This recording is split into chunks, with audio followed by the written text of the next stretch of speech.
अस्सलाम वालेकुम स्टूडेंट्स। क्या आप सबको मेरी आवाज़ क्लियरली आ रही है? काइंडली आप लोग मुझे कंफर्म कर दीजिएगा अगर आप लोगों को मेरी आवाज़ आ रही है, ताकि हम लोग 1 से 2 मिनट में अपनी मीटिंग स्टार्ट कर लें। ठीक है जी, आवाज़ आ रही है, अच्छी बात है। अच्छा, हम 2 से 3 मिनट में अपनी मीटिंग स्टार्ट करते हैं और मैं चाहूँगा कि तब तक जो है वो सारे स्टूडेंट्स जैसे ही ज्वाइन कर लेते हैं तो हम अपनी मीटिंग स्टार्ट कर सकें। मीनवाइल आप लोगों से ये रिक्वेस्ट होगी, आई रिपीट, मीनवाइल आप लोगों से ये रिक्वेस्ट होगी कि आप लोग मुझे अपडेट कर दें कि आप लोगों ने जो पिछले सारा आप लोगों को होमवर्क वगैरह दिया हुआ था, वो सारा होमवर्क आप लोगों का कंप्लीट है, आप लोगों ने चीज़ें कवर कर ली हैं। काइंडली मुझे आप लोग कंफर्म कर दें कि आप लोगों ने पिछला सारा होमवर्क और पिछली सारी चीज़ें कंप्लीट कर ली हैं या नहीं करी हैं, ताकि हमें ये पता चल जाए कि भाई हमें आगे जो है वो बढ़ना है या अभी आगे नहीं बढ़ना। और हम अपनी क्लास का फॉर्मली आगाज़ करें। तो आप लोगों ने क्या पिछले सारी चीज़ें कंप्लीट कर ली हैं? काइंडली आप सबसे रिप्लाई की रिक्वेस्ट होगी और आप लोग जो है वो रिप्लाई कर दें, ताकि हम लोग जो है वो मज़ीद आगे बढ़ें और इंशाल्लाह अब हम क्लासेस जो है वो प्रॉपर्ली कंडक्ट कर रहे होंगे। और अब ईद वगैरह सारी चीज़ें चली गई हैं, आप लोगों का रिज़ल्ट भी आ गया है, तो आई होप कि आप लोग भी जो है वो अब सीरियस हो गए होंगे और हमें अब सीरियसली आगे बढ़ना होगा। अब हमारे पास जो है वो थोड़ा सा चीज़ों को सीरियसली हमें देखना है, अच्छे से देखना है, प्रॉपर्ली देखना है और कवर करना है। तो क्लास को स्टार्ट करते हैं। मैंने आप लोगों को जो है वो सीवीपी के और बेसिक कॉस्ट अकाउंटिंग के लेक्चर्स दिए हुए थे और मैंने ये आप लोगों को इंस्ट्रक्शंस दी थी कि काइंडली ईद की छुट्टियों में आप लोग ये चीज़ें कवर कर कर आइएगा, ताकि मैं आप लोगों को मज़ीद आगे पढ़ा सकूं। तो उम्मीद करता हूं कि आप लोगों ने वो चीज़ें सारी की सारी मुकम्मल तौर पर कवर कर ली होंगी और आप लोगों को किसी किस्म का एज सच कोई मसला आया नहीं होगा। ऐसा ही है? ठीक है जी, आप लोगों ने सारी चीज़ें प्यारे बच्चों कवर कर ली हैं। मैं अब चैट देखता हूँ ज़रा, और काइंडली अपने आप को म्यूट रखिएगा, एनोटेशन वगैरह नहीं करिएगा, और मैं वैसे ही रिस्ट्रिक्शंस जो है वो ऑफ भी कर देता हूँ। ठीक है जी, तो अच्छा जी, चलें, बच्चों का मैसेज आया है कि yes sir, yes sir, yes sir, yes sir, सही। और कुछ बच्चों का मैसेज अभी तक नहीं आया। नूरुल हुदा, हिरा मलिक, आमिर सुबहानी, आप लोगों के मैसेज का मुझे इंतज़ार रहेगा। अच्छा जी, रिज़ल्ट क्या आया आप लोगों का? रिज़ल्ट कैसा आया? थोड़ी सी रिज़ल्ट के बारे में डिस्कशन हो जाए। क्या आप लोगों को रियलिटी चेक मिला? जितने लोगों की ये पहली अटेम्प्ट थी, आप लोगों के होश व आवाज़ ठिकाने में आ गए? आई होप कि आप लोगों को समझ में आ गया होगा कि आई कैप जो है वो कैसे रिज़ल्ट इशू करता है। तो सबसे पहले कुछ मैं रिज़ल्ट के बारे में डिस्कशंस कर लूँ। देखिए, बड़ा कॉमन है आई कैप में फ़ेल होना, जो है ना, वो एक बड़ी कॉमन सी चीज़ है। तो अगर आप लोग फेल हुए हैं तो कोई ऐसी बात नहीं है कि आप लोग जो है वो रिज़ल्ट छुपाएं। कहीं ना कहीं आप लोगों की गलती होगी, और सबसे कॉमन जो गलती बच्चे करते हैं वो ये है कि वो एंड में पढ़ना शुरू करते हैं। यानी कि जब सब हो जाता है और सब ख़त्म हो जाता है और फिर कोई चांस ही नहीं होता, तब वो पढ़ने बैठते हैं। तो काइंडली कोई अपने रिज़ल्ट के बारे में मुझे अपडेट करेगा? कितने लोगों ने अभी पेपर्स दिए थे? कितने लोगों के पेपर्स क्लियर हैं? कुछ भी अपडेट आप लोगों की तरफ से काइंडली मुझे प्रोवाइड करिएगा कि आप लोगों ने पेपर्स दिए, कितने कितने निकले, कितने नहीं निकले, XYZ। नूरुल हुदा, उमैर, आमिर सुबहानी, हिरा, इनाम और फैज़ान, अरसलान, काइंडली मुझे अपडेट करिएगा। ठीक है, इनाम का मैसेज आ गया है, लेकिन अभी भी ये सही CA का स्टूडेंट नहीं बना, प्राइवेट मैसेज कर रहा है। यार इनके यार डायरेक्ट मैसेज करो, यहाँ पे तो सभी फेल होते हैं तकरीबन। तो मतलब कोई छुपाने वाली बात नहीं है भाई, पब्लिकली बताओ, हुआ हूँ फेल, हुआ हूँ, क्या हो गया? दूसरी अटैम्प्ट है मेरी, तीसरी अटैम्प्ट है। देखें, आप लोग जब तक, आप में से जो लोग फेल हुए ना, आप में से जो लोग फेल हुए, वो अगर अपने फेल होने के रीज़न्स नहीं लिस्ट डाउन कर पाते, यानी कि किस वजह से वो फेल हुए थे, अगर वो ये एनालाइज नहीं कर पाते, तो आप लोगों का आगे क्लासेस लेने का भी कोई फ़ायदा नहीं है। क्योंकि अगर आप अल्लाह ना करे किसी पेपर में फेल हुए हो और आपको अपना रीज़न ऑफ फेलियर नहीं पता, तो आप लोग अपने पास आगे वाले आने वाले दिनों में इस सेशन में इम्प्रूव भी नहीं कर पाओगे। ऐसा ही है, तो फिर तो कोई फ़ायदा ही नहीं मिलता। तो भाई जो फेल हुआ है, जिसने पेपर दिया था और उसका पेपर रुका था, पहली रिक्वेस्ट मुझसे मैं आप लोगों से ये करूँगा कि आप लोग मुझे जो है ना अपने रीजंस फॉर फेलियर चाहे यहाँ ना बताएं, लेकिन आप लोग मेरा जो व्हाट्सएप नंबर है ना, मेरा जो व्हाट्सएप नंबर है उस पर व्हाट्सएप ज़रूर करें, ठीक है ना। मेरा जो व्हाट्सएप नंबर है उस पर आप लोग अपने रीजंस फॉर फेलियर को व्हाट्सएप लाजमी तौर पर करें, ताकि मैं तो ये मालूम कर सकूं कि भाई एक बच्चा जो है वो फेल हुआ है तो वो फेल हुआ क्यों है। ठीक है जी, आप समझ रहे हैं बात को। तो ये बड़ा ज़रूरी है, ठीक है, ये बड़ा ज़रूरी है। अगर आप ऐसा नहीं करेंगे तो मसला जो है वो आप लोगों के लिए भी होगा और मेरे लिए भी होगा। आप लोगों के लिए इसलिए मसला होगा क्योंकि आप वापस से वही गलतियां कर कर आओगे, और मेरे लिए मसला ये होगा कि मेरा टाइम ज़ाया होगा। बिकॉज अगर आपको रीज़न नहीं पता अपने फेल होने के, किसी बच्चे के साथ टाइम मैनेजमेंट का इशू हो सकता है, किसी बच्चे का कोई टॉपिक जो है वो कच्चा हो सकता है, XYZ रीजंस हो सकता है, ठीक है ना। अच्छा, एक मैं अपनी लाइफ में फ़र्स्ट टाइम फेल हुई हूँ बिकॉज मेरी रीज़न ये है कि मैंने लास्ट में प्रिपरेशन स्टार्ट की थी, मैंने बहुत इजी लिया था। बिल्कुल, ये एक फेलियर का रीज़न होता है। सर, जो 45 प्लस पर फेल हुए हैं उनकी क्या माइनर मेजर मिस्टेक्स हो सकती हैं? ठीक है। अच्छा हेरा, बिल्कुल आपने सही कहा, और ऐसा होता है। और देखिए, आपको अपनी रीज़न पता है तो ये बड़ी अच्छी बात है और एक पॉजिटिव बात है कि आपने खुल कर इसको कमिट किया और आपने जो है वो सबके साथ शेयर किया। और फेल होने की ये बहुत ही बड़ी रीज़न है कि सीए में जो है ना वो बच्चे सोचते हैं आखिरी एक महीना जान लगा कर पढ़ लेंगे और पास हो जाएंगे, और वो फिर नहीं हो पाते। फैज़ान, हर किसी के फेल और पास होने की रीज़न जो है वो मुख्तलिफ हो सकती है, तो मैं चाहूँगा कि आप लोग इंडिविजुअली मुझे मैसेज करें। आप लोग क्या समझते हैं कि आप लोग क्यों फेल हुए हैं, आप लोगों के हिसाब से क्या रीज़न हो सकती है, और फिर हम जो है वो बातचीत कर कर और उसको डिटेक्ट करेंगे। तो ये तो एक बात हो गई। अच्छा जी, ईद की छुट्टियों से पहले सर आपने क्या काम किया था? देखिए, मैंने आप लोगों को बेसिक कॉस्ट अकाउंटिंग के और सीवीपी एनालिसिस के, यानी कि कॉस्ट वॉल्यूम प्रॉफिट एनालिसिस के कुछ लेक्चर्स दिए थे, और मैंने आप लोगों से ये कहा था कि बराए मेहरबानी ये लेक्चर्स आप लोग कंप्लीट कर कर आइएगा, ठीक है जी। तो आ, कितने बच्चों ने ये चीज़ें कंप्लीट करनी है, क्योंकि मुझे अब इससे आगे बढ़ना है। और एक तरीका तो ये है कि मैं सीवीपी एनालिसिस का ही टॉपिक जो है वो कंटिन्यू कर कर और आगे पढ़ाना शुरू कर दूँ। दूसरा तरीका ये है कि मैं अभी लाइव क्लास में कोई और टॉपिक डिस्कस कर लूँ, और जब आप लोग सीवीपी एनालिसिस का टॉपिक कंप्लीट कर लोगे, जितने रिकॉर्डेड लेक्चर्स आप लोगों को दिए थे, तो उस हिसाब से फिर मैं कल या परसों जो भी मेरी क्लास होगी उसमें आप लोगों को फर्दर आगे लेकर जाऊँ। तो आप लोग क्या कहते हो कि क्या मैं सीवीपी एनालिसिस का टॉपिक, अगर 100% स्टूडेंट्स का, हर स्टूडेंट का हर लेक्चर पिछला वाला कंप्लीट है तो मैं आगे बढ़ने को तैयार हूँ। अगर इन केस हर स्टूडेंट का हर पिछला लेक्चर 100% कंप्लीट नहीं है तो मैं अभी कोई और टॉपिक पढ़ा देता हूँ, और सीवीपी एनालिसिस का टॉपिक जैसे ही आप लोग इनको कवर कर लेंगे इन लेक्चर्स को तो मैं पढ़ा दूँगा। तो आप लोग मुझे सजेस्ट करिएगा कि भाई क्या सीन है, कि आप लोगों ने क्या सीवीपी के पिछले जितने लेक्चर्स दिए थे और बेसिक कॉस्टिंग के लेक्चर्स दिए थे वो कवर कर लिए हैं, या आप लोगों ने रिसेंटली ज्वाइन किया और उसको कवर करने में आपको मज़ीद 1-2 दिन लगेंगे, और मैं सीवीपी एनालिसिस 1-2 दिन बाद पढ़ाना शुरू करूँ लाइव क्लास में, जब तक आप लोग उसकी रिकॉर्डिंग कवर कर लेते हैं, और फ़िलहाल मैं कोई और टॉपिक डिस्कस कर लूँ। फैज़ान ने ये कहा है कि उसके सीवीपी एनालिसिस के लेक्चर्स कंप्लीट हैं, अब नेक्स्ट लेक्चर में कर लें प्लीज़। ठीक है, CVP will cover till Sunday, ठीक है। तो इसका मतलब ये हो गया कि हम क्या कर रहे हैं, मेजॉरिटी के साथ जाते हैं, और मैं सीवीपी का जो टॉपिक है ना, इंशाल्लाह मेरी जो है वो कल रात को क्लास होगी 9 बजे मोस्ट लाइकली, अदरवाइज़ संडे को होगी क्लास रात को 9 बजे।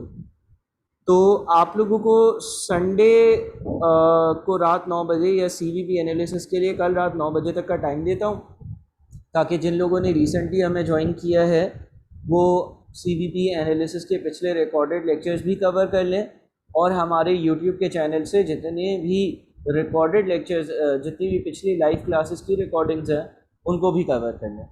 अच्छा जी, अब ये याद रखिएगा एक और इम्पॉर्टेंट चीज़, very very very very very very very very important चीज़, वेरी इम्पॉर्टेंट चीज़, और वो ये है कि आज तो हमने ग्रुप का सॉरी ये जो मीटिंग है इसका लिंक जो है वो स्प्रेड कर दिया है, लेकिन अगर आपने continuously till the end of session सैलानी पर क्लासेस लेनी है तो आपने जो है वो अपने आप को रजिस्टर करवाना होगा। और आप जब रजिस्टर करवाओगे तो रजिस्टर करवा कर आप लोगों को रेलेवेंट सब्जेक्ट का जो व्हाट्सएप ग्रुप है ना, रेलेवेंट जो व्हाट्सएप ग्रुप है सब्जेक्ट का, किसी भी सब्जेक्ट का जो व्हाट्सएप ग्रुप है रेलेवेंट, उसमें ऐड किया जाएगा। जब आप उस रेलेवेंट व्हाट्सएप ग्रुप में ऐड हो जाओगे, जब आप उस व्हाट्सएप ग्रुप में ऐड हो जाओगे, जब आप रेलेवेंट व्हाट्सएप ग्रुप में ऐड हो जाओगे अपनी रजिस्ट्रेशन मुकम्मल करवा कर, तो उसमें आपको सारा कंटेंट मिल रहा होगा। इसके लिए आपने सैलानी के एडमिन से भी कांटेक्ट करना है, और जो सैलानी का एडमिन है उसका नंबर आप लोगों के पास पहले से ऑलरेडी मौजूद भी है। हसान है और शहज़र हैं, ये दो लोग हैं।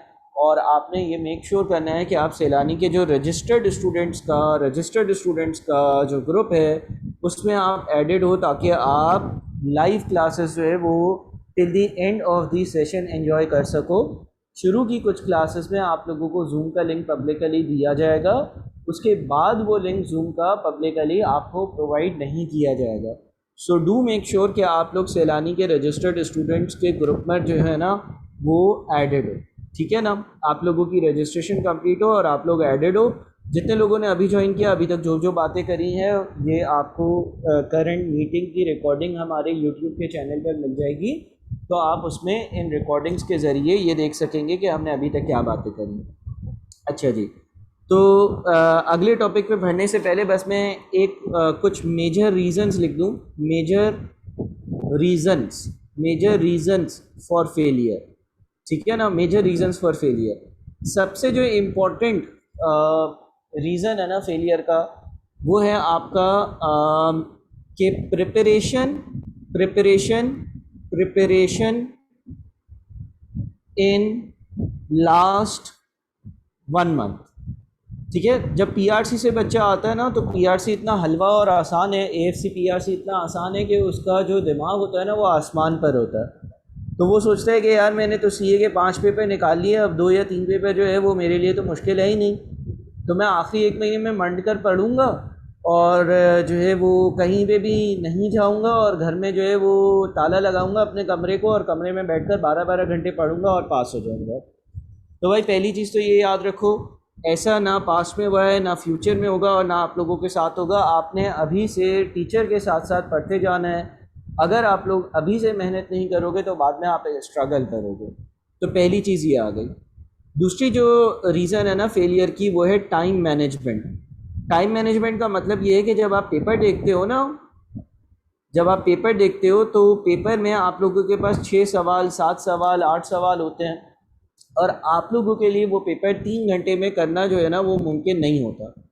यानी कि जाहिर सी बात है, आप एक एज अ स्टूडेंट सोचो कि 7-8 सवाल आप लोगों के पास हों, 6 सवाल आप लोगों के पास हों, और अलग अलग टॉपिक्स के हों, तो सर टाइम मैनेजमेंट को कैसे इम्प्रूव करेंगे। टाइम मैनेजमेंट को इम्प्रूव करने के लिए आप लोगों ने जितने भी सैलानी पर मॉक्स कंडक्ट होंगे या टेस्ट कंडक्ट होंगे, उनको टाइम पर देना है। ये बात याद रखें कि देखो, आप लोगों के माँ बाप जो है वो आपसे बहुत ज़्यादा एक्सपेक्टेशन आप लोगों के माँ बाप की है। आप लोगों के माँ बाप जो है वो आप लोगों के लिए बहुत सारी चीज़ें कर रहे हैं, और आप लोगों को भी ये रियलाइज़ करना चाहिए कि यार आपने अपने घर के और अपने हालात जो है वो बेहतर करने हैं, लिहाजा आप लोगों को ये मेहनतें करनी पड़ेंगी। ज़रियाब टेस्ट वगैरह का शेड्यूल जो है वो कैफ 3 के रजिस्टर्ड स्टूडेंट्स के ग्रुप पर दे दिया जाएगा। अगर आप लोगों में से किसी ने भी रजिस्टर नहीं करवाया तो काइंडली सैलानी पर रजिस्टर करवा लें, ताकि आप लोगों को पोर्टल का एक्सेस जो है उसकी भी डिटेल्स प्रोवाइड कर दी जाएँ। आप एडमिन से पोर्टल एक्सेस की भी डिटेल्स ले सकते हैं, और kindly as soon as possible आप लोग इनरोल करवा लें। बिल्कुल फ्री ऑफ कॉस्ट ये लाइव क्लासेस होंगी, लेकिन सिर्फ़ और सिर्फ रजिस्टर्ड स्टूडेंट्स के लिए। आज मीटिंग का लिंक हर किसी के साथ शेयर किया गया है, ताकि जो है वो कुछ क्लासेस में आप लोग डेमो ले लें, और फिर आप जो है वो इसको रेगुलर क्लासेस के तौर पर ज्वाइन कर लें। बहरहाल चलें, अब मैं पढ़ाने की तरफ बढ़ता हूँ। आप लोग पिछली क्लासेस की रिकॉर्डिंग जो है वो हमारे यूट्यूब से देख सकते हैं, उसमें एडमिन का नंबर भी और रजिस्ट्रेशंस भी ले सकते हैं। क्या हम पढ़ने के लिए आगे बढ़ जाएं भाई, स्टार्ट कर दें हम। ज़रियाब, ये सारी बातें मैं जो है वो रजिस्टर्ड स्टूडेंट्स के ग्रुप पर डिस्कस कर लेता हूँ। हाँ भाई, सब रेडी हो? चलो जी, तो हम एज डिस्कस्ड हम जो है वो एक फ़्रेश टॉपिक करते हैं, बिल्कुल ही स्टार्ट से उसको डिस्कस करते हैं। आप लोगों के सामने रजिस्टर, कैलकुलेटर और पेन पेंसिल वगैरह सारी चीज़ें होनी चाहिए। जो इस मीटिंग में बातें अभी तक डिस्कस हुई उसके लिए आप लोग जो है वो रेफ़र करिएगा इस मीटिंग की रिकॉर्डिंग को, और काइंडली मेक श्योर कि आप इनरोल हुए हैं ताकि आपको पिछली रिकॉर्डिंग्स भी मिल जाए, पोर्टल का एक्सेस भी मिल जाए और आप लोगों से मैं कम्युनिकेशन कर सकूँ। अच्छा, आप लोग अपने पास हेडिंग डाल लीजिएगा। एक टॉपिक है हमारे सिलेबस का जिसको मैं आज डिस्कस करना चाहूँगा, which is known as inventory management. Inventory management, ठीक है जी। हेडिंग डाल लें अपने पास, इन्वेंट्री मैनेजमेंट। इन्वेंट्री मैनेजमेंट का एक टॉपिक है जिसको मैं आप लोगों के साथ डिस्कस कर लेता हूँ। इन्वेंट्री मैनेजमेंट का जो टॉपिक है वो आपको ये बताता है कि आपने अपनी इन्वेंट्री को किस तरह से मैनेज करना है। यानी कि आपने फॉर एग्ज़ाम्पल कितनी इन्वेंट्री अपने पास रखनी है, कितनी इन्वेंट्री जो है वो क्या कहते हैं आपने ऑर्डर करनी है, and so on so forth. अच्छा, जब हम इन्वेंट्री मैनेजमेंट पढ़ते हैं ना तो हमें पहले तो इन्वेंट्री की डेफिनेशन मालूम होनी चाहिए। कोई बता सकते हैं इन्वेंट्री क्या होती है? इन्वेंट्री किस चीज़ को कहते हैं? इन्वेंट्री क्या होती है? इन्वेंट्री की 3 अलग अलग जनरली जो टाइप्स होती हैं वो क्या होती हैं? बिल्कुल, इन्वेंट्री स्टॉक को कहते हैं। और क्या कह सकते हैं? इन्वेंट्री में क्या क्या आता है? इन्वेंट्री में एक तो रॉ मटेरियल आता है, सही कह रहा हूँ, ठीक है जी, रॉ मटेरियल आता है। दूसरी चीज़ क्या आती है? दूसरी चीज़ हमारे पास WIP यानी कि वर्क इन प्रोसेस आता है। और तीसरी चीज़ हमारे पास जो आती है ना वो आती है फिनिश्ड गुड्स। 3 चीज़ें इन्वेंट्री में आती हैं। सर, रॉ मटेरियल क्या होता है? रॉ मटेरियल मिसाल के तौर पर एक कारपेंटर है, उसके लिए वुड जो है ना, वुड लकड़ी, वो रॉ मटेरियल है।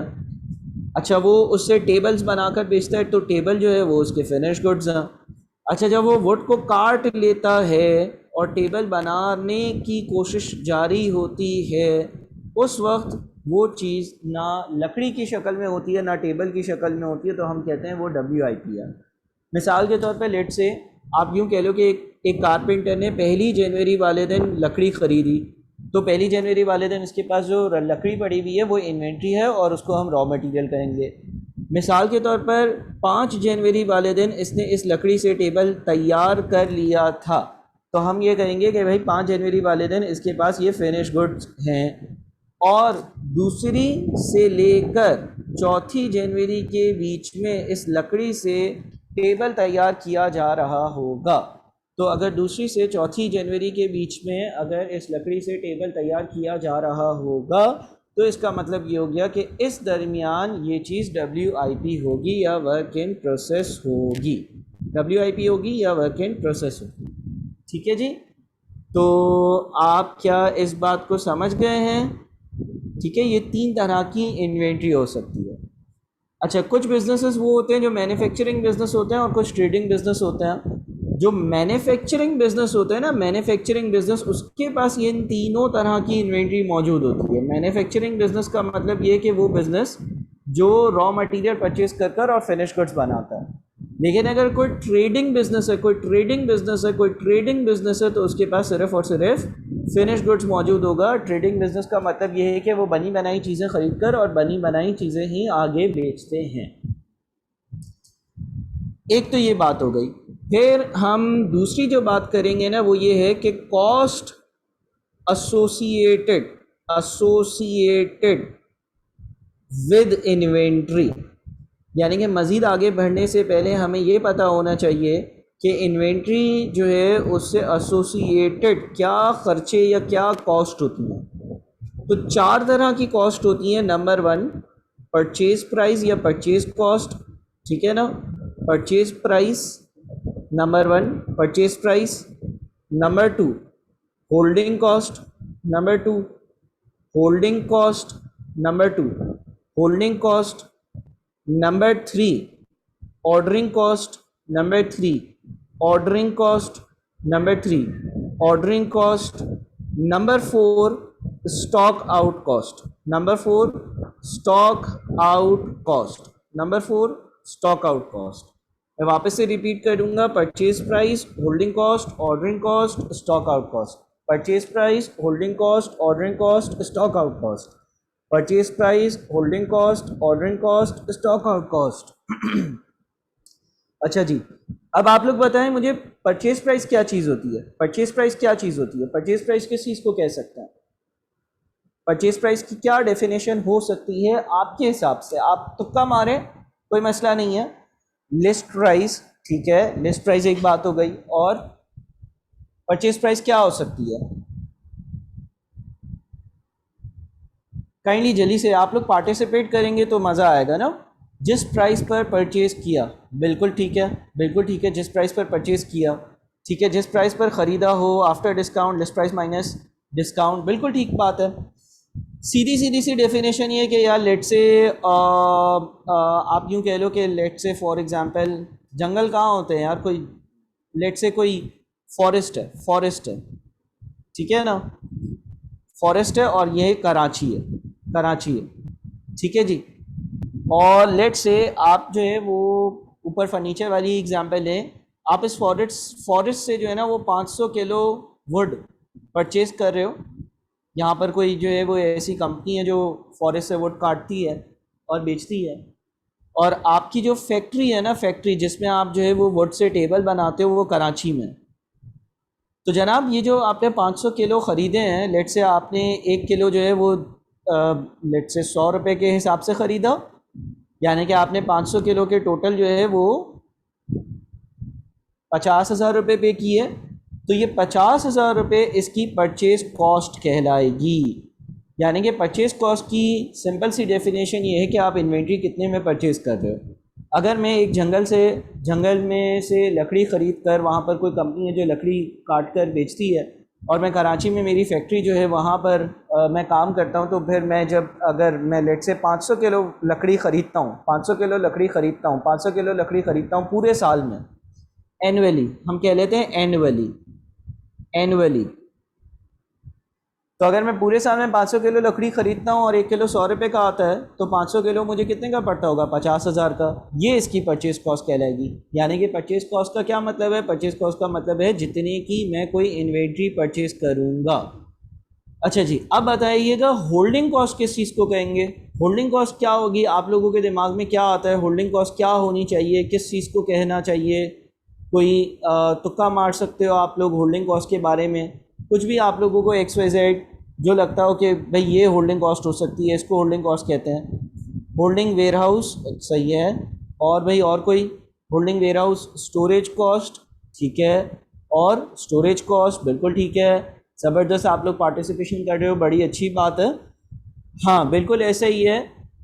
देखें, आप जब अपने फैक्ट्री पर इस लकड़ी को स्टोर करेंगे, तो उसको स्टोर करने के लिए आपके पास एक वेयर हाउस होना चाहिए, वेयर हाउस होना चाहिए। तो आप जब कोई भी इन्वेंट्री को होल्ड करते हो, होल्ड करना यानी कि उसको रखते हो, जाहिर सी बात है लकड़ी जब आएगी तो उसको रखने के लिए कोई जगह चाहिए। आप उसको रखने के लिए जितने भी खर्चे करोगे वो सारे खर्चे आपकी होल्डिंग कॉस्ट का पार्ट होंगे, होल्डिंग कॉस्ट का हिस्सा होंगे, होल्डिंग कॉस्ट में इंक्लूडेड होंगे।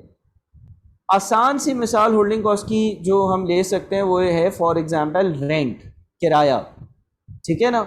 सर कोई और एग्जांपल ले सकते हैं? फॉर एग्जांपल अगर आप इसकी इंश्योरेंस करवा रहे हो, इंश्योरेंस का खर्चा। सर इंश्योरेंस का खर्चा कैसे? जितनी ज़्यादा लकड़ी होल्ड करूँगा, मंगवा कर अपने वेयर हाउस में रखूँगा, उतने ज़्यादा पैसों की इंश्योरेंस करवानी पड़ेगी, ठीक है। और वो इंश्योरेंस क्यों करवा रहा हूँ? ताकि वो लकड़ी अगर अल्लाह ना करे जल जाए, ख़राब हो जाए, कोई चोरी कर ले, तो मुझे उसके इन रिटर्न पैसे मिल जाए। तो ये वो होल्डिंग कॉस्ट होती है। होल्डिंग कॉस्ट का मतलब हर वो कॉस्ट, होल्डिंग कॉस्ट का मतलब हर वो कॉस्ट जो आप इन्वेंट्री को होल्ड करने के लिए इनकर करो। एक सवाल आया है, is holding cost always fixed? No, it is not always fixed, ठीक है ना। हम इसके बारे में बात करेंगे कि होल्डिंग कॉस्ट वेरिएबल भी हो सकती है, फिक्स भी हो सकती है, लेकिन अभी हम लोगों को ये चीज़ डिस्कस ही नहीं करनी है। अभी तो हम सीधी सीधी सिंपल चीज़ें रख रहे हैं, कॉम्प्लेक्स चीज़ों में तो जा ही नहीं रहे। हम सिर्फ ये देख रहे हैं कि भाई होल्डिंग कॉस्ट क्या होती है। होल्डिंग कॉस्ट कोई वेयर हाउस का खर्चा हो, कोई इंश्योरेंस का खर्चा हो, कोई सिक्योरिटी का खर्चा हो, कोई गोडाउन आपने रखा हुआ है जिसमें आपने माल रखा हुआ है, उसका किराया हो, इसको हम होल्डिंग कॉस्ट कहते हैं, यानी कि हर वो खर्चा जो मैं पे करता हूँ ताकि मैं अपनी इन्वेंट्री को होल्ड कर सकूँ, रख सकूँ, उसको मैं होल्डिंग कॉस्ट कहता हूँ। इसके बाद अगली चीज़ आपकी कहलाती है ऑर्डरिंग कॉस्ट। ऑर्डरिंग कॉस्ट क्या होगी? ऑर्डरिंग कॉस्ट क्या होगी? कोई बता सकता है ऑर्डरिंग कॉस्ट का क्या मतलब होगा? हाँ जी, साथ साथ आप लोग आई होप कि कॉपी भी करते जा रहे हैं, साथ साथ आई होप कि आप लोग कॉपी भी करते जा रहे हैं चीज़ों को। कोई मसला तो नहीं है ना भाई यहाँ तक? अगर कोई मसला है तो बता दें, मैं स्क्रॉल डाउन करना चाह रहा हूँ और आप लोग मुझे ऑर्डरिंग कॉस्ट भी बताएं, या आप पिक्चर ले लें, कोई मसला नहीं है। आप लोग जो है वो स्क्रीनशॉट वगैरह ले लें, लैपटॉप से आप लोग ऑनलाइन होंगे और आप लोग स्क्रीनशॉट ले लें, बाद में कॉपी कर लीजिएगा ताकि हमारा क्लास का भी टाइम बच जाए। Insurance in transit, bidding cost, और बताइएगा। बड़ी अच्छी अच्छी टर्म्स लेकर आते हो, बड़े तुम लोग जो है वो क्या कहते हैं, कॉम्प्लेक्स लोग हो। सिंपल सिंपल सी बात करो भाई, क्या हो सकती है? फॉरेस्ट से, जंगल से कराची पर इस सामान को लेकर आने के लिए अगर आप कोई भी खर्चा कर रहे हो, यानी कि उस ऑर्डर को लेकर आने के लिए कोई भी खर्चा कर रहे हो, तो वो ऑर्डरिंग कॉस्ट हो सकती है। सबसे कॉमन एग्जांपल इसकी ट्रांसपोर्टेशन कॉस्ट है। बिल्कुल, ट्रांसपोर्टेशन कॉस्ट जो है ना, ट्रांसपोर्टेशन कॉस्ट, ये इसकी सबसे ज़्यादा कॉमन मेजर एग्जांपल है। ठीक है ना? फलीहा ने बिल्कुल सही कहा, all cost relating to placing an order, transportation cost will not be included in purchase price. Zariyab हम IAS 2 international accounting standard number 2 के हिसाब से अकाउंटिंग नहीं कर रहे हैं, हम अभी कॉस्ट एंड मैनेजमेंट अकाउंटिंग कर रहे हैं। और IAS 2 के हिसाब से हम कैरेज इनवर्ड्स से रेलेवेंट और कुछ और परचेज प्राइस के अलावा कॉस्ट को कैपिटलाइज कर सकते हैं, लेकिन अभी हम इंटरनेशनल अकाउंटिंग स्टैंडर्ड नंबर 2 नहीं पढ़ रहे हैं, हम फाइनेंशियल अकाउंटिंग नहीं कर रहे हैं, हम कॉस्ट अकाउंटिंग कर रहे हैं। कॉस्ट अकाउंटिंग जो है उसका कोई और मकसद होता है और फाइनेंशियल अकाउंटेंट का कोई और मकसद होता है। इसके बारे में मैं आप लोगों को एक समरी लेक्चर जो है वो ग्रुप पर भी, आज जो आप लोगों के रजिस्टर्ड स्टूडेंट्स का ग्रुप है, मैं शेयर कर दूंगा। लिहाजा क्योंकि हम कॉस्ट अकाउंटिंग कर रहे हैं तो कॉस्ट अकाउंटेंट जो है उसको IAS नहीं पता और फाइनेंशियल अकाउंटेंट वाले को कॉस्ट अकाउंटिंग नहीं पता, ये दोनों अलग अलग चीज़ें हैं। यहाँ पर हम ऑर्डरिंग कॉस्ट जो है ना उसको हम देख रहे कि भाई वो होती क्या है। ठीक है ना? अच्छा, तो बिल्कुल ट्रांसपोर्टेशन कॉस्ट को जो है हम ऑर्डरिंग कॉस्ट कह सकते हैं। अच्छा, फिर आता है stock out cost. Stock out cost क्या होता है? स्टॉक आउट कॉस्ट क्या होता है? तो बता सकते हैं कि स्टॉक आउट कॉस्ट किस चीज़ को कह सकते हैं हम? Sir can we say that here purchase cost will be the invoice price only? हाँ, फिलहाल ऐसे ही समझो आप लोग। ठीक है, व्हेन स्टॉक्स डिप्लीटेड। अच्छा, एसेट के निकालने की कॉस्ट। अच्छा, और कोई बताएगा स्टॉक आउट कॉस्ट क्या चीज़ है? गुडविल लॉस्ट, सही है। अच्छा देखिए, स्टॉक आउट कॉस्ट को आप कैसे समझ सकते हैं, ज़रा गौर से सुनिएगा। स्टॉक आउट कॉस्ट को आप कुछ इस तरह से समझ सकते हैं कि फॉर एग्जांपल लेट से आप मिस्टर ए हो, ठीक है ना, और आप जो है ना वो आपके घर के करीब मार्केट है, कोई जनरल स्टोर है, जनरल स्टोर X है और Y है। ठीक है ना? आपको आपकी अम्मा ने बोला यार बेटा जाओ और जाकर जो है ना वो चावल ले आओ। ठीक है ना, राइस, चावल ख़रीद के ले आओ। ठीक है ना? अच्छा, तुम X स्टोर पर गए और इस स्टोर पर चावल ख़त्म हो गए थे, तो तुम जो है वो Y पर गए, Y से तुम्हें मिल गए। अगली बार दोबारा क्या हुआ? अगली बार अगले दिन, मतलब तुम्हारा काम ही है कि तुम रोज़ चावल लेकर आते हो। अगले दिन वापस से तुम स्टोर X गए, वो घर के करीब था। स्टोर X के मालिक ने बोला यार ख़त्म हो गए, तुम गए Y पर, Y से तुम्हें मिल गए। अगले दिन वापस अम्मा ने बोला बेटा आज भी चावल खाएंगे, तुम चावल लेकर आओ। तुम स्टोर X गए, अच्छा रोज़ के रोज़ लेकर आते हो ना, तुम गए, इसने बोला यार नहीं है, फिर तुम Y गए, Y पे मिल गए। अब अगले दिन जब तुम बोलोगे ना, अगले दिन अम्मा बोलेंगी ना कि बेटा चावल लेकर आओ, तो तुम क्या करोगे? तुम बोलोगे अबे इसके पास वो जाना ही नहीं है, इधर तो सामान ही नहीं मिलता, इधर तो चीज़ें ही नहीं मिलती। बात समझ में आ रही है? विच मीन्स कि X जो स्टोर है उसका नुकसान क्या हुआ? X स्टोर के 3 नुकसान हुए। नंबर 1, उसकी गुडविल ख़राब हुई। गुडविल का मतलब ये है कि उस स्टोर वाले की रेपुटेशन ख़राब हुई कि इस स्टोर पर तो कुछ मिलता ही नहीं है। नंबर 2, इसका जो एक कस्टमर था वो इसने लूज़ कर दिया, कस्टमर लूज़ कैसे कर दिया भाई? मिस्टर ए पहले दिन उधर गया, मिस्टर ए दूसरे दिन उधर गया, मिस्टर ए तीसरे दिन उधर गया कि यार ये चीज़ चाहिए, मिस्टर ए चौथे दिन तो नहीं जाएगा ना। जब 3 बार एक चीज़ नहीं मिली, 1 बार हो सकता है, 2 बार हो सकता है, 3 बार हो सकता है, अब बार बार तो अगर हो रहा है तो फिर मतलब कि उसने बिजनेस करने का सोचा है, बिजनेस ही नहीं करना। नंबर थ्री, जो एक्स सेल्स रेवेन्यू अर्न कर सकता था या जो कंट्रीब्यूशन अर्न कर सकता था या जो कमा सकता था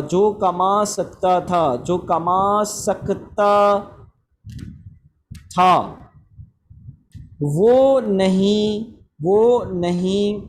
कमा पा रहा। इसका एक कस्टमर परमानेंटली लूज़ हो गया। जो वो कमा सकता था, जितने पैसे वो बना सकता था, वो नहीं कमा पा रहा। इसलिए क्योंकि यार अगर उसके पास ये चीज़ पड़ी हुई होती, ये चीज़ वो बेचकर कुछ अर्निंग्स कर लेता, लेकिन उसके पास जो है वो ये अर्निंग्स हो ही नहीं सके। बात समझ में आ रही है? तो होता क्या है, होता ये है भाई कि जब आपका कोई कस्टमर जो है वो लूज़ हो जाता है, आपकी गुडविल डिस्टर्ब होती है, तो इसको हम कहते हैं कि भाई ये आपकी स्टॉक आउट कॉस्ट है। ठीक है जी। तो आप लोगों को ये 4 तरह की कॉस्ट जो है ना, ये कॉन्सेप्चुअली क्लियर होनी चाहिए। अच्छा यार, कभी भी डिटेल में नहीं जाना भाई। आपने अगर चार्टर्ड अकाउंटेंट बनना है ना, तो बात की जो है ना बहुत ज़्यादा इतनी डिटेल में नहीं जाओ कि आप लोग कंफ्यूज हो जाओ। जितना आपको आपके टीचर्स गाइड कर रहे हैं ना, उतना उस डिटेल में जाओ। आप लोगों को आइडिया हो गया ना कि परचेज प्राइस क्या है, होल्डिंग कॉस्ट क्या है, ऑर्डरिंग कॉस्ट क्या है, स्टॉक आउट कॉस्ट क्या है। अगर परचेज प्राइस की या होल्डिंग कॉस्ट की या ऑर्डरिंग कॉस्ट की डिटेल्स में जाना होगा, मिसाल के तौर पर इसमें क्या फिक्स्ड होती है ये वेरिएबल होती है, परचेज प्राइस में कोई टैक्स आएगा या नहीं आएगा, डिस्काउंट आएगा या नहीं आएगा, तो जो चीज़ें होंगी ना मैं आप लोगों को इंशाल्लाह करवा दूंगा। आप लोग उसकी फ़िक्र ना करें। लेकिन क्या ये 4 टर्म्स आप लोगों को समझ में आ गई? Purchase price, holding cost, ordering cost, stock out cost. ये 4 टर्म्स वो टर्म्स हैं जो इन्वेंट्री के साथ एसोसिएटेड हैं। क्या ये चारों टर्म्स आपको क्लियर हैं? क्या ये चारों चीज़ें आपको समझ में आ गई हैं? क्या ये 4 बातें आपको समझ में आ गई हैं? अच्छा, can you reshare one note document after lecture, that will be helpful. चलो मैं कर दूंगा बिल्कुल। रजिस्टर्ड स्टूडेंट्स के ग्रुप में आपको डॉक्यूमेंट मिल जाएगा। अच्छा यस सर क्लियर, ठीक है, बेस्ट हो गया। अच्छा जी, अब ज़रा और ज़रा गौर व फिक्र करते हैं। अब ज़रा हम ऑर्डरिंग कॉस्ट एंड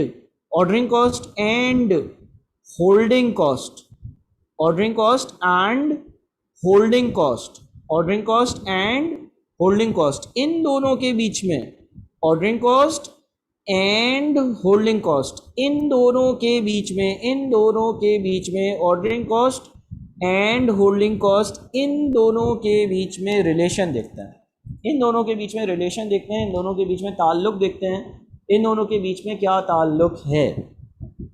ठीक है जी। अच्छा लेट से मैं एक चीज़ लिखता हूँ, एनुअल डिमांड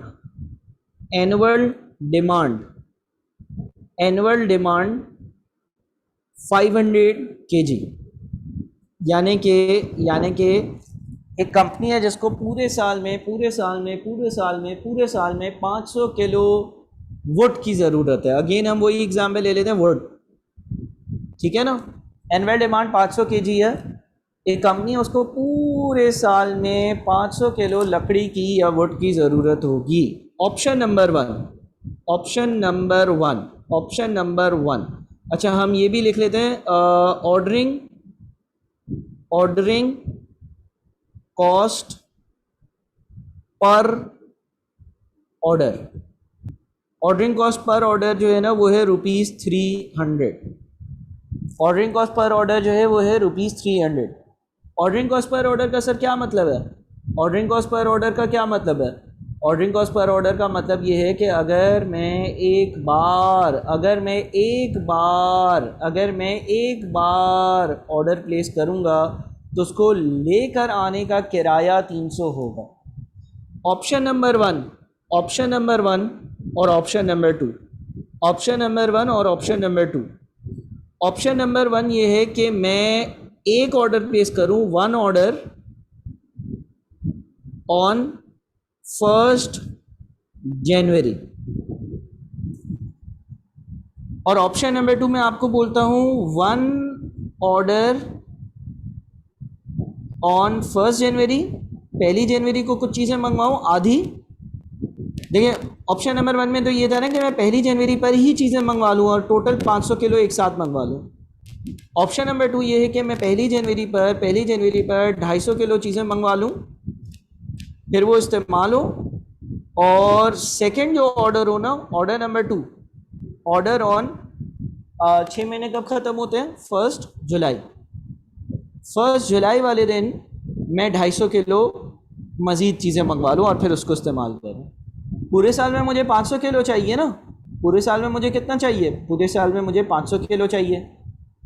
तो भाई या तो आप 500 किलो 1 जनवरी को मंगवा लो, पूरे साल इस्तेमाल करते रहना, या तो आप 250 किलो 1 जनवरी को मंगवा लो और फिर 250 किलो 1 जुलाई को मंगवा लो। 2 हिस्सों में मंगवा लो, 2 टुकड़ों में मंगवा लो।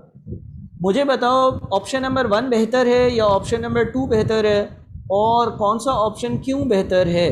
क्या आप लोगों को यूँ लगता है पहला ऑप्शन ऑप्ट करना चाहिए या दूसरा ऑप्शन ऑप्ट करना चाहिए? क्या बेहतर है? ऑप्शन 1 बेहतर है। क्यों खुज़ैमा, ऑप्शन नंबर 1 क्यों बेहतर है? सर स्क्रीन बार बार डिसअपियर हो रही है, दूसरे बच्चों के पास नहीं हो रही है, विच मीन्स कि आपके इंटरनेट का मसला होगा। काइंडली अपना इंटरनेट ज़रूर चेक करो।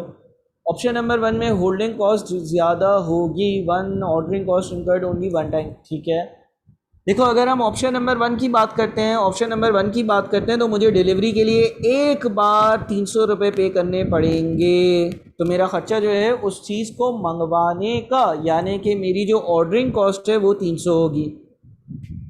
अगर हम ऑप्शन नंबर 2 की बात करते हैं, अगर हम ऑप्शन नंबर 2 की बात करते हैं तो 300 रुपये का किराया इधर लगेगा, फिर 300 रुपये का किराया इधर भी लगेगा, यानी कि टोटल किराया कितना लगेगा? टोटल किराया लग जाएगा 600। टोटल किराया जो लग जाएगा ना वो 600 लग जाएगा। टोटल ऑर्डरिंग कॉस्ट जो लगेगी वो 600 लगेगी। टोटल ऑर्डरिंग कॉस्ट जो लगेगी वो 600 लगेगी। ठीक है, अच्छा क्या मैं एक फॉर्मूला बना सकता हूँ? क्या मैं एक फॉर्मूला बना सकता हूँ?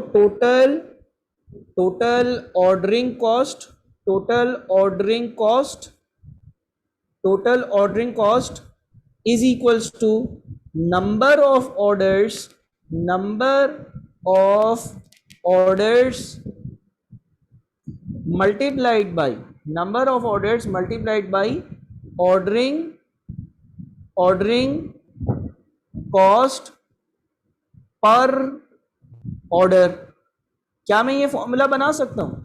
देखिए ना, पहले वाले केस में क्या हुआ, नंबर ऑफ ऑर्डर्स कितने 1 multiply by ordering cost per order कितना है 300, तो 300 आया।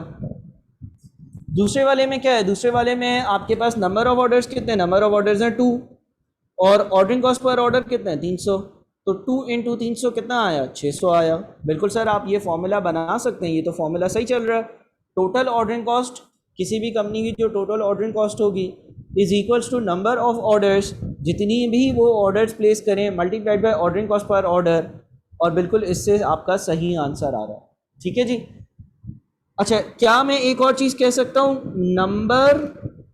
Number of orders, number of orders, number of orders is equals to annual demand, number of orders is equals to annual demand divided by order size, divided by order size, divided by order size. मिसाल के तौर पर पहले वाले case में आपकी annual demand यानी कि पूरे साल में आपको 500 चीज़ें चाहिए थी और आप ऑर्डर साइज़ यानी कि एक वक्त पर 500 मंगवा रहे हो तो एक ऑर्डर प्लेस करना। दूसरे वाले केस में आपको पूरे साल में 500 चीज़ें चाहिए थी और आप 250 कर चीज़ें मंगवा रहे हो, यानी कि आपको पूरे साल में 2 ऑर्डर्स प्लेस करना है। ठीक है जी, यहाँ तक इसको नोट कर लें। कॉस्ट के इफेक्ट कहती है तो ये फॉर्मूला, हाँ लिमिटेशंस हर चीज़ की हो सकती है, बिल्कुल सही कह रहे हो, लेकिन अभी जो करंट सिनेरियो दिया हुआ है उसके हिसाब से क्या ये फॉर्मूला आराम से बन सकता है? बन सकता है ना? ठीक है जी, इसको कॉपी करें काइंडली, मैं आप लोगों को 2 मिनट दे रहा हूँ। मैं आप लोगों को 2 मिनट दे रहा हूँ, बराए मेहरबानी आप लोग इसको ज़रा जल्दी से कॉपी करें, ठीक है। इसको जल्दी से आप लोग कॉपी कर लें। मैं आप लोगों को 2 मिनट दे रहा हूँ, आप लोग इसको जो है वो अच्छे से कॉपी कर लें।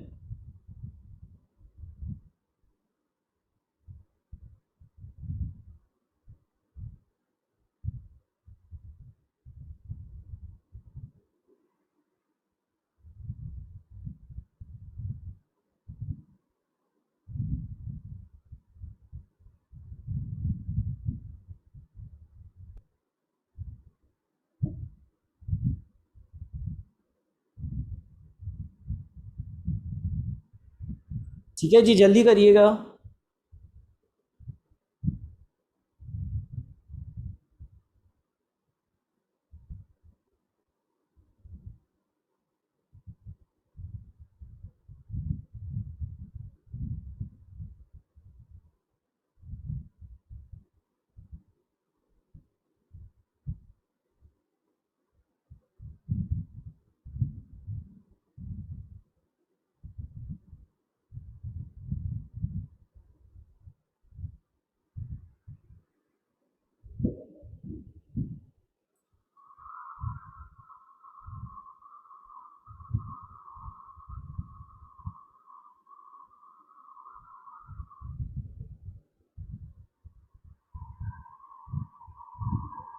कॉपी कर कर मुझे बताइएगा काइंडली, ताकि हम आगे बढ़ें।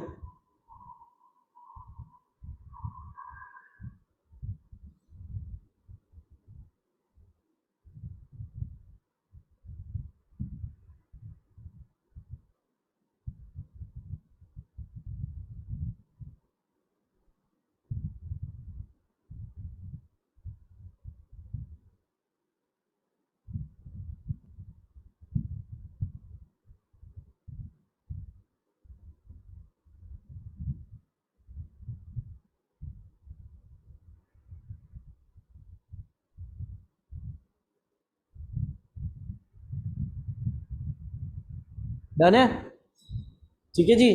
तो आई होप कि इस बात में कोई मसला किसी को भी नहीं है। ख़ास तौर पर फॉर्मूले ज़रूर कॉपी करिएगा, ख़ास तौर पर फॉर्मूले ज़रूर कॉपी करिएगा। और काइंडली आप लोग अपने पास चीज़ें नोट करें। आप लोग नोट करेंगे तो आप लोगों को याद रहेगा, अदरवाइज़ तो हवा में ही रहेगा और हवा में ही चला जाएगा और फिर हमेशा के लिए हवा हवा ही होता रहेगा। डन हो गया है भाई? हाँ जी, किसी का कोई सवाल यहाँ तक? मैं 1 मिनट दूंगा आप लोगों को, आप लोग आराम से अपना जो लोग स्लो कॉपी करते हैं वो भी कॉपी कर लें, और कोई सवाल हो तो आप लोग जो है वो मुझसे पूछ लें, फिर हम आगे बढ़ेंगे। कोई जल्दी नहीं है हमें किसी किस्म की।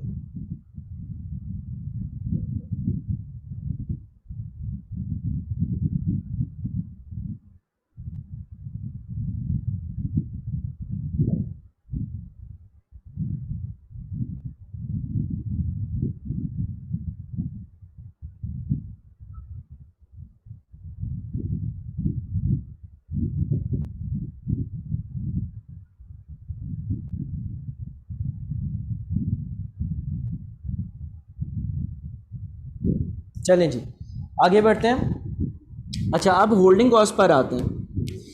देखें, जब आप 500 किलो सामान 1 जनवरी को मंगवा लेंगे ना,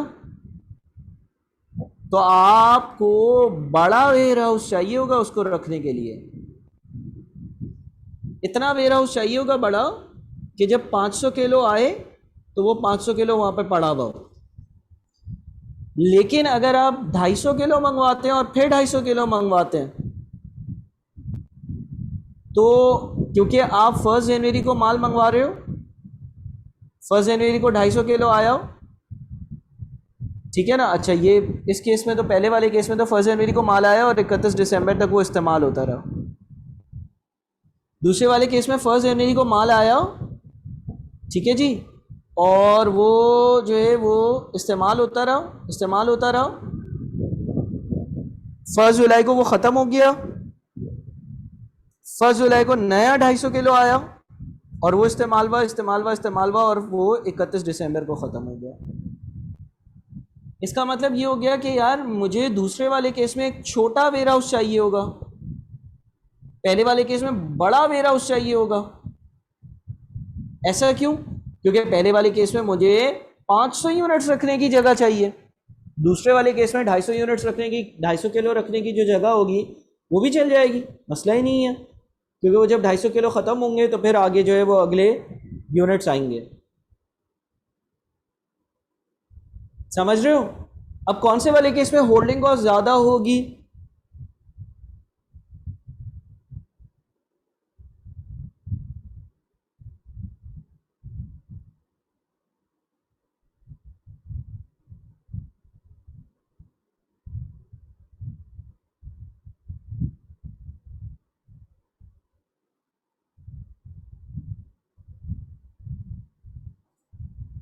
जी बिल्कुल, पहले वाले केस में होल्डिंग कॉस्ट ज़्यादा होगी।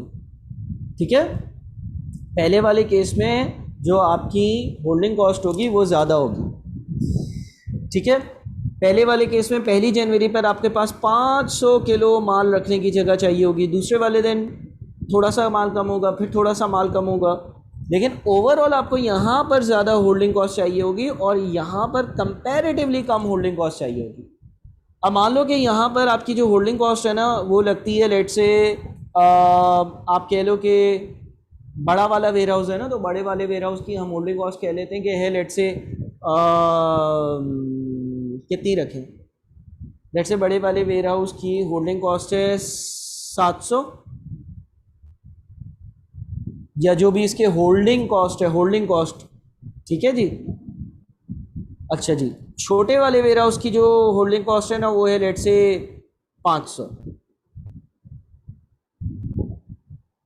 ठीक है जी, या चलें इसको 300 कर देते हैं, 300। ठीक है, हाँ जरिए आप, तुम्हारी बात बिल्कुल सही है, लेकिन मैं तुमसे रिक्वेस्ट करूंगा कि अगेन तुम जो है वो थोड़ा आगे भाग रहे हो। ठीक है, तो अभी इतना आगे नहीं भागो कि मसला हो जाए। यस, इनाम, बिल्कुल सही, तुमने कॉस्टिंग पहले पढ़ा है, इनाम क्या? तुमने बिल्कुल सही आइडेंटिफाई किया भाई। इनाम की बात पर आप गौर करें, इनाम ने ये कहा है it means there is inverse relationship between ordering cost and holding cost. मैं कहूँगा एक्सीलेंट, छा गए इनाम। पढ़ा हुआ है तुमने पहले क्या कभी? ऐसा तो नहीं है तुमने पढ़ा हुआ है और सबको भरम करा रहे हो? पढ़ा हुआ लगता है यार इससे, है ना? हाँ, तो भाई जो पहली बार पढ़ रहे हैं, जो पहली बार पढ़ रहे हैं वो ये याद रखें कि जब आप ऑर्डरिंग कॉस्ट कम करने जाते हो ना, यानी कि आप सोचते हो यार एक साथ सारा माल मंगवा लूँ, तो आपको रखने के लिए बड़ी जगह चाहिए। और अगर आप ये सोचते हो कि नहीं यार मैं जो है हिस्सों में चीज़ें मंगवाऊँ, तो आपको छोटा वेयर हाउस चाहिए होता है। यानी कि अगर हम समरी पर आए, समरी ये बनती है कि अगर मैं मेरा ऑर्डर साइज 500 किलो था, यानी कि मैं एक साथ अगर 500 किलो चीज़ें मंगवा रहा था, तो मेरी ऑर्डरिंग कॉस्ट जो थी वो 300 थी और जो मेरी होल्डिंग कॉस्ट थी वो 700 थी, है ना? और जो मेरा टोटल ऑर्डरिंग और होल्डिंग कॉस्ट का खर्चा था वो 1000 था। दूसरी चीज़, ऑर्डर साइज 250 किलो, अगर मैं 250 किलो कर चीज़ें मंगवा रहा था तो मेरी ऑर्डरिंग कॉस्ट 600 थी, होल्डिंग कॉस्ट 300 थी, टोटल खर्चा 900 था। ठीक है जी, तो अगर ऐसा है तो इसका मतलब ये हो गया कि यार ये सेकंड वाला जो मेथड है ना ये तो मुझे ज़्यादा बेनिफिशियल लग रहा है। क्यों? क्योंकि इस पर मेरा टोटल खर्चा जो है वो कंपैरेटिवली कम है, दूसरी चीज़ हम ये कह सकते हैं कि ordering cost and holding cost में क्या है, इनवर्स रिलेशन। ठीक है जी, होल्डिंग कॉस्ट और ऑर्डरिंग कॉस्ट में इनवर्स रिलेशन है, यानी कि एक कम होगा तो दूसरा बढ़ेगा, दूसरा कम होगा तो पहला बढ़ेगा। बात समझ में आती है? चलिए जी, कॉपी करिएगा इसको।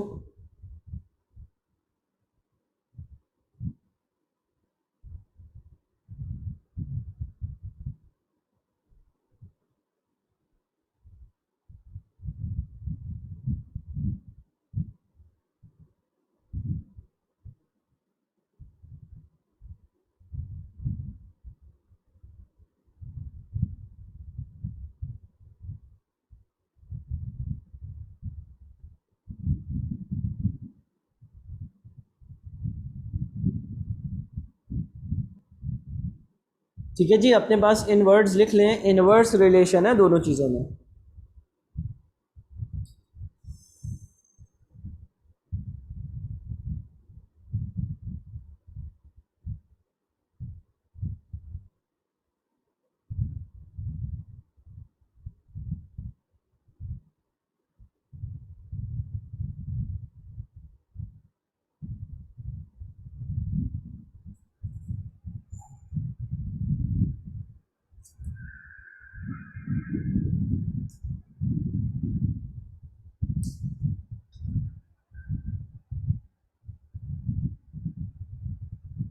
चलें जी, यहाँ तक सारी चीज़ें एक बार रिकॉल करें, रिवाइज करें।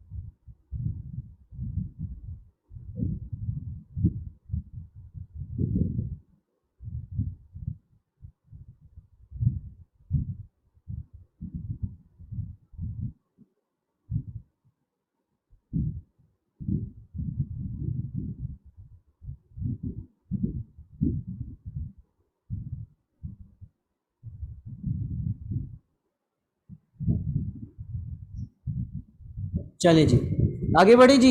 चलो जी, अब अगला रिलेशन, अगली चीज़, stock out cost, stock out cost and holding cost. Stock out cost, stock out cost and holding cost, stock out cost and holding cost. ठीक है जी, stock out cost and holding cost. अच्छा sir, अब ये क्या होता है? देखो अगेन वही वाली एग्जांपल लेते हैं। फर्स्ट जनवरी वाले दिन या तो आप 500 किलो एक साथ मंगवा लो, ठीक है जी, ये ऑप्शन नंबर 1 है आपका। ऑप्शन नंबर 2, फर्स्ट जनवरी वाले दिन आप 250 किलो मंगवा लो और फिर आप फर्स्ट जुलाई वाले दिन 250 किलो मंगवा लो। होल्डिंग कॉस्ट कौन से केस में कम होगी, कौन से केस में ज्यादा होगी? सबसे पहले होल्डिंग कॉस्ट पर आते हैं। होल्डिंग कॉस्ट कौन से केस में कम होगी और कौन से केस में ज्यादा होगी? पहले वाले केस में होल्डिंग कॉस्ट कम होगी या दूसरे वाले में कम होगी? जल्दी जल्दी से बताइएगा। दूसरे में कम होगी। पहले वाले में बड़ा वेयर हाउस चाहिए, इतना बड़ा वेयर हाउस चाहिए कि 500 चीज़ें साथ आ सकें। दूसरे वाले में छोटा वेयर हाउस चाहिए।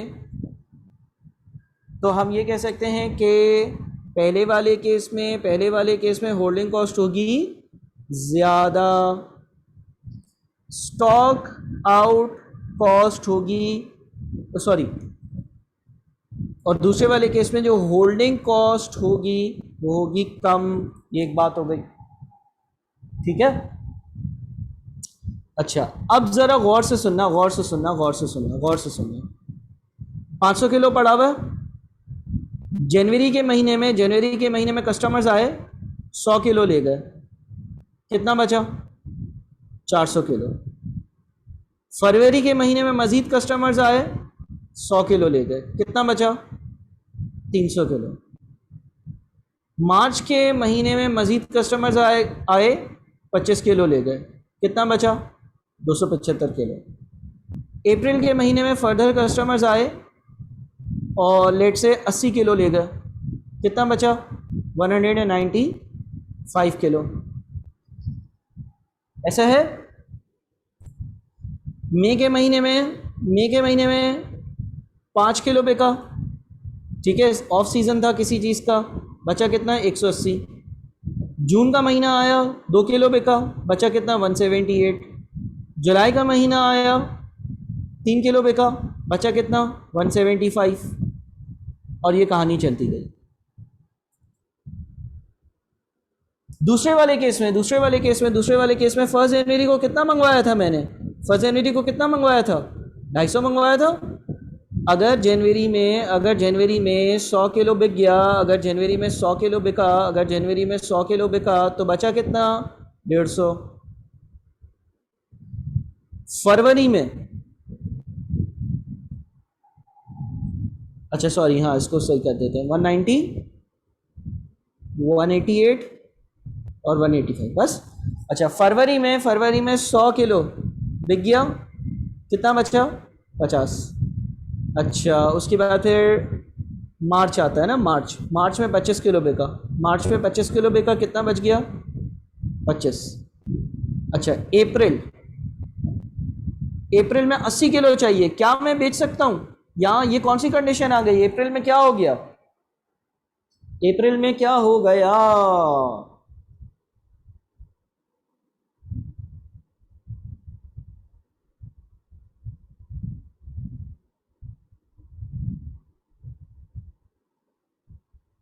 हाँ जी, अप्रैल में हो गया स्टॉक आउट, अप्रैल में हो गया स्टॉक आउट, ठीक है जी, अप्रैल में हो गया आपका stock out. Sir stock out कैसे हो गया?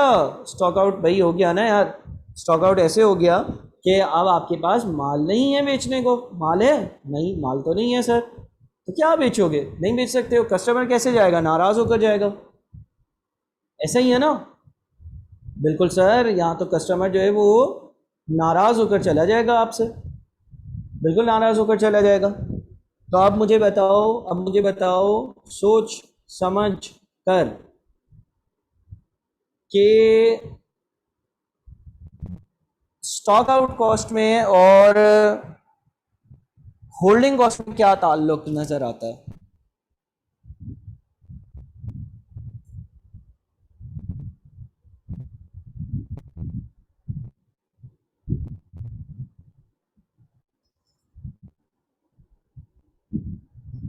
जब आप एक साथ ज़्यादा माल परचेज कर लेते हो ना, जब आप एक साथ ज़्यादा माल परचेज कर लेते हो, तो स्टॉक आउट कॉस्ट या स्टॉक आउट होने का, या आपके पास माल मौजूद ना हो, कस्टमर आए, ऐसा होने का चांस कम हो जाता है। लेकिन जब आप कम माल परचेज करते हो और एक कस्टमर आ गया, वो ज़्यादा क्वांटिटी मांग रहा है, तो इस बात का ख़तरा होता है कि उस कस्टमर को नाराज़ कर कर वापस भेजना पड़ेगा, यानी कि स्टॉक आउट कॉस्ट हाई हो जाती है। बात समझ में आया आपको? तो स्टॉक आउट कॉस्ट में और होल्डिंग कॉस्ट में भी इनवर्स रिलेशनशिप है, लाजमी तौर पर इनवर्स रिलेशन है। एक चीज बढ़ाऊंगा दूसरी चीज कम होगी, दूसरी चीज बढ़ाऊंगा पहली चीज कम होगी, ठीक है जी। तो आप हर किसी को खुश नहीं रख सकते हो, आप हर किसी को खुश नहीं रख सकते हो। जैसे कि हमने ऑर्डरिंग और होल्डिंग कॉस्ट में देखा, ऑर्डरिंग कॉस्ट बढ़ाई, होल्डिंग कॉस्ट कम हुई, होल्डिंग कॉस्ट बढ़ाई, ऑर्डरिंग कॉस्ट कम हुई, कुछ भी हो सकता है। समझ में आ रही है बात? ठीक है जी।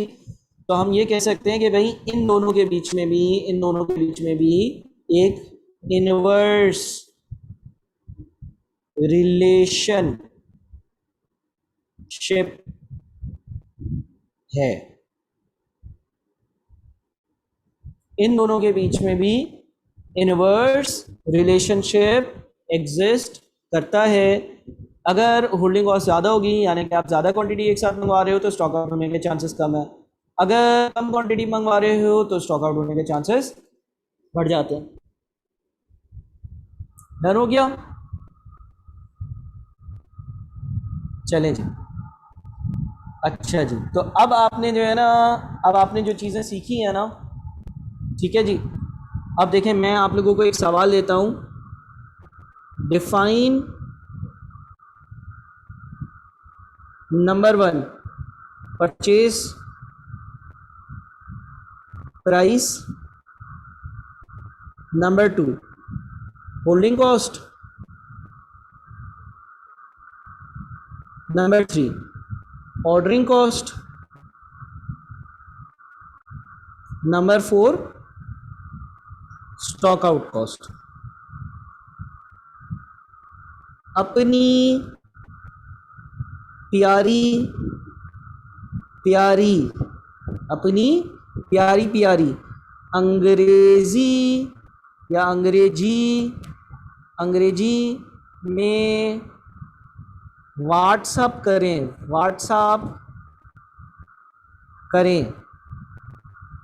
आप समझ रहे हैं मैं क्या कह रहा हूँ? मैं कह रहा हूँ कि ये जो 4 बातें हमने पढ़ी ना, इन 4 बातों की डेफिनेशन अपनी प्यारी प्यारी अंग्रेजी में मुझे लिखकर व्हाट्सएप करें, और मैं आप लोगों को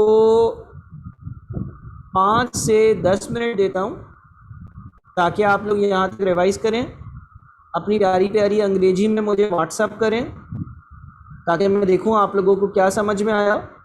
और इंशाल्लाह हम जो है वो आप समझ लें कि 11:15 पर रिज्यूम करते हैं, ठीक है ना। ये ब्रेक इसलिए दे रहा हूँ ताकि आप लोग थोड़ा सा फ्रेश हो जाएं, और आप लोग जो है वो क्या कहते हैं, मुझे ज़रा इसकी डेफिनेशन भेजें। अच्छा, that mean we have to take decision after taking around of both these cost. हाँ बिल्कुल, वो हम पढ़ेंगे। ग्रुप में कर दें, बिल्कुल ग्रुप में कर दें तो बेहतरीन है, ग्रुप में कर दें तो बेहतरीन है। ग्रुप में नहीं कर रहे हैं तो इंडिविजुअली कर दें, इंडिविजुअली भी कर दें, ग्रुप में भी कर दें। पैसे तो लगते ही हैं, वाईफाई भी हमारा फ्री होता है, व्हाट्सएप भी हमारा फ्री होता है, ठीक है। किसी दिन अगर व्हाट्सएप ने एक दिन का 1 रुपया लेना शुरू कर दिया तो आधी आवाम व्हाट्सएप से हट जाएगी। बहरहाल आप लोग मुझे व्हाट्सएप करें, पानी पिएं, रेस्ट रूम जाएँ, थोड़ा सा 5 मिनट चिल करें, उसके बाद हम आगे और कॉम्प्लेक्स चीज़ों पर जाते हैं। मैं भी ज़रा म्यूट कर एक आधी phone call, 1-2 phone calls attend कर लेता हूँ। आप लोग मुझे डेफिनेशन लेकर भेजें, फिर हम इंशाल्लाह रिज्यूम करते हैं।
हाँ भाई, डन है भाई, बढ़े आगे।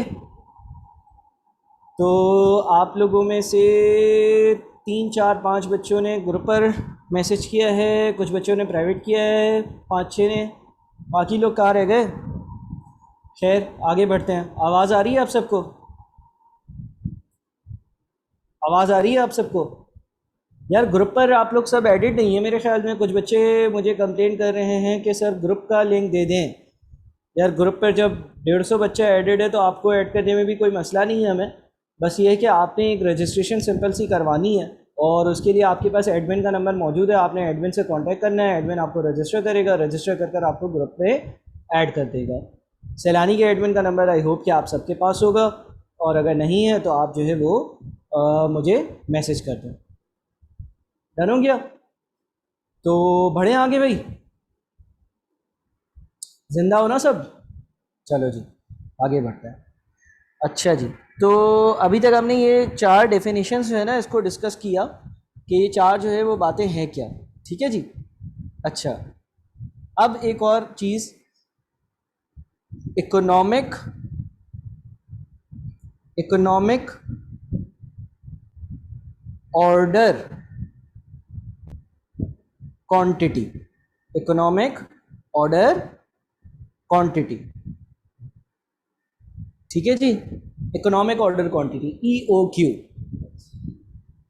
वेरी वेरी वेरी, 3 बार वेरी लिख रहा हूं, important, very very very very important for exam. क्या? Very very very important for exam. अगर आप पिछले लेट से आईके के 20 पास पेपर्स उठाओगे ना तो शायद आपको 15 में इसका सवाल मिलेगा। यानी कि 75% चांसेस हैं कि ये पूछा जाता है। पिछली अटेम्प्ट में आया है सर? हाँ पिछली अटेम्प्ट में आया है। अरे तो फिर हमारी अटेम्प्ट में नहीं आएगा, ऐसा आईके पे नहीं होता। ठीक है, पिछली अटेम्प्ट में भी आया है और इंशाल्लाह आपकी अटेम्प्ट में भी आएगा। सर इंशाल्लाह क्यों बोल रहे हो? इसलिए बोल रहा हूँ क्योंकि भाई तुम लोग तवज्जो से पढ़ लो तो पक्के मार्क्स हो गए। पिछली अटेम्प्ट में जो सवाल आया है वो पास पेपर का ही रिपीट सवाल आया है। अगर आपने पास पेपर्स अच्छे से कर लिए तो आप फेल नहीं हो सकते। अगर आपने मेहनत कर ली कॉस्टिंग के पेपर में, आप फेल नहीं हो सकते। अगर आपने अपने टीचर की डायरेक्शन को फॉलो किया, आप फेल नहीं हो सकते। ठीक है जी। तो वेरी वेरी वेरी इंपॉर्टेंट मैं कहूँगा कि EOQ या economic order quantity very very very important है। इससे रेलिवेंट मैं आप लोगों को 10 12 रिकॉर्डेड लेक्चर्स भी दूंगा। उससे पहले हमें CVP और बेसिक कॉस्टिंग भी कंप्लीट करना है। जो लोग अभी तक रजिस्टर्ड स्टूडेंट्स के ग्रुप में नहीं है, काइंडली वो रजिस्टर्ड स्टूडेंट्स के ग्रुप में ऐड हो जाएं सैलानी स्कूल ऑफ बिजनेस से कांटेक्ट कर कर। सर है क्या ये, आखिर ये तो बताएं जनाब। EOQ क्या बताता है? EOQ बताता है मैं जो ऑर्डर साइज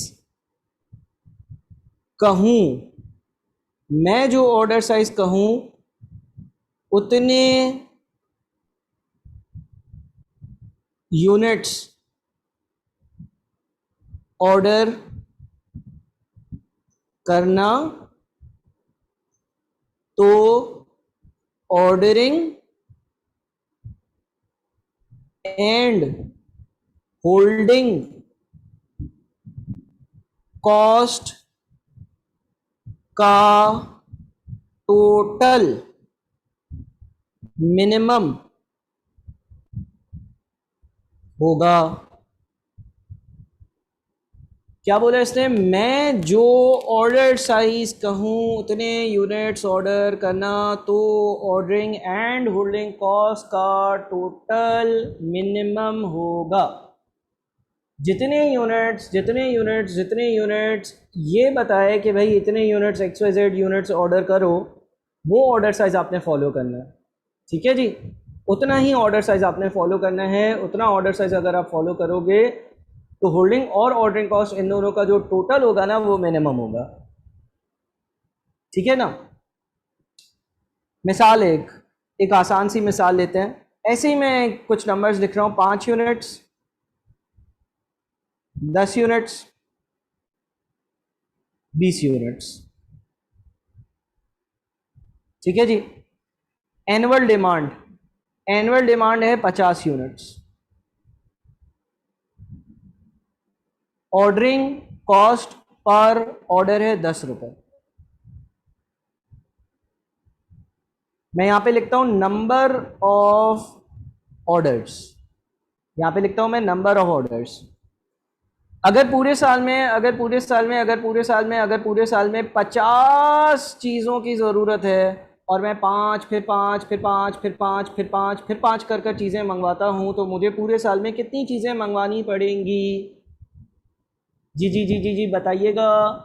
अगर पूरे साल में 5 5 5 5 5 5 कर चीज़ें मंगवानी हैं और पूरे साल में 50 चीज़ें चाहिए, तो कितने ऑर्डर्स प्लेस करने पड़ेंगे? नंबर ऑफ ऑर्डर्स बताइएगा। 10।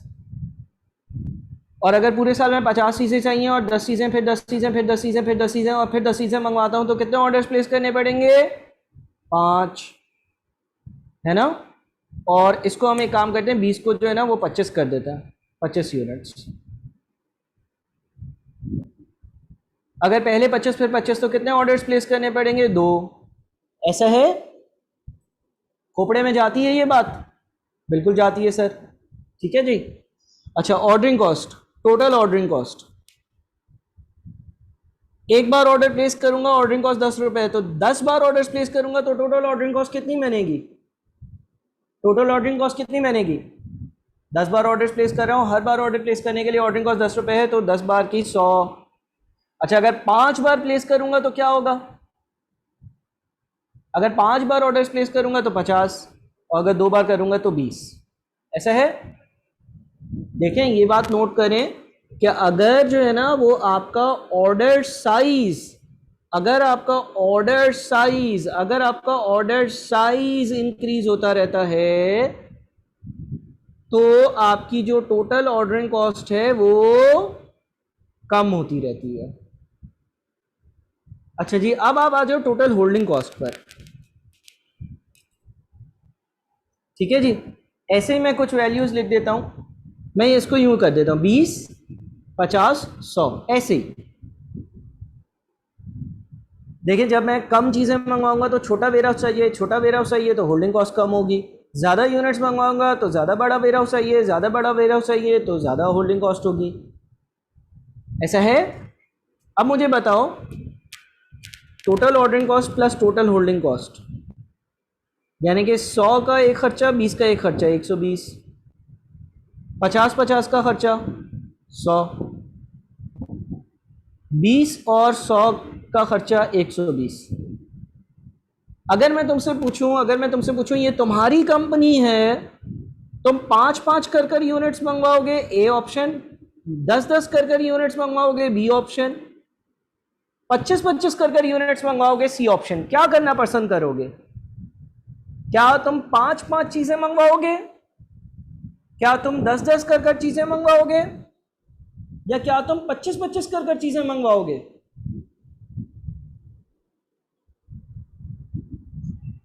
हाँ, हम 10 कर चीजें मंगवाएंगे, हम 10 यूनिट्स कर मंगवाएंगे। क्यों सर? सर, इसमें हमारा खर्चा सबसे कम है, हमारी बचत है, हमारा खर्चा सबसे कम है, हमारी बचत है। कैसी बचत है सर? अगर मैं 5 कर चीज़ें मंगवाता हूँ ना, तो होल्डिंग कॉस्ट और ऑर्डरिंग कॉस्ट का टोटल 120 बनता है। अगर मैं 10 कर चीज़ें मंगवाता हूँ ना, तो होल्डिंग और ऑर्डरिंग कॉस्ट का टोटल 100 बनता है। अगर मैं 25 कर चीज़ें मंगवाता हूँ, तो टोटल ऑर्डरिंग और होल्डिंग कॉस्ट का टोटल 120 बनता है। तो सर, मुझे तो अपने खर्चे बचाने होते हैं ना। मुझे तो कंपनी ने एज अ चार्टर्ड अकाउंटेंट इसलिए रखा है कि मैं कंपनी को वो मशवरा दूं जिसपे कंपनी के खर्चे सबसे कम होंगे। तो भाई, टोटल खर्चे तो इस केस में कम है ना, तो मुझे 10 कर यूनिट्स मंगवाने चाहिए। इस कंपनी के लिए हम बोलेंगे कि जो इकोनॉमिक ऑर्डर क्वांटिटी है ना, वो 10 यूनिट्स है। बात समझ में आ रही है? इस कंपनी के लिए EOQ 10 यूनिट्स है। इस कंपनी के लिए इकोनॉमिक ऑर्डर क्वांटिटी 10 यूनिट्स है। यानी कि ये कंपनी ये कहती है कि 10 यूनिट्स मंगवाना हमारे लिए सबसे ज़्यादा फ़ायदेमंद है, क्योंकि अगर हम 10 कर यूनिट्स मंगवाते हैं तो हमारी होल्डिंग और ऑर्डरिंग कॉस्ट का टोटल सबसे कम होता है। हमारी ऑर्डरिंग और होल्डिंग कॉस्ट का टोटल सबसे कम होता है।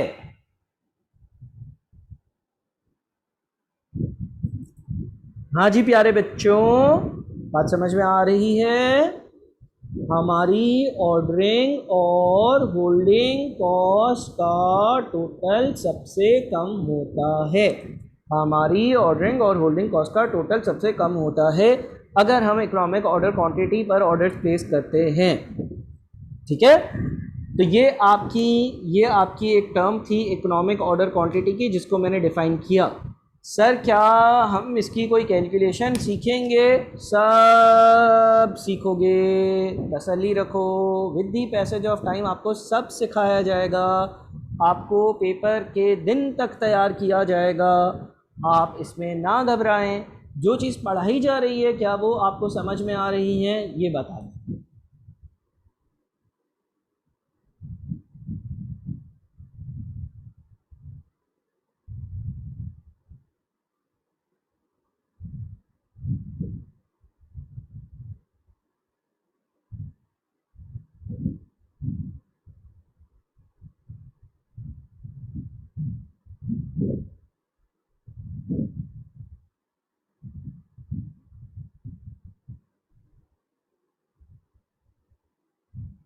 डन हो गया? चलें जी,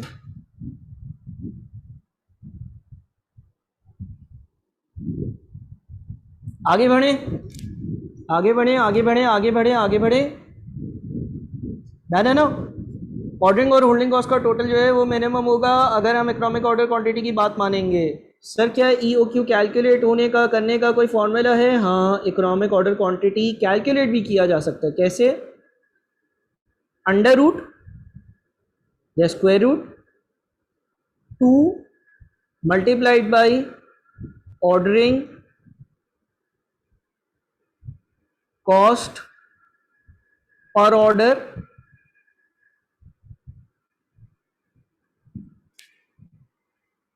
multiplied by annual demand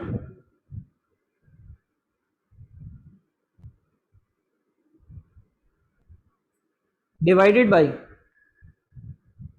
holding cost per unit.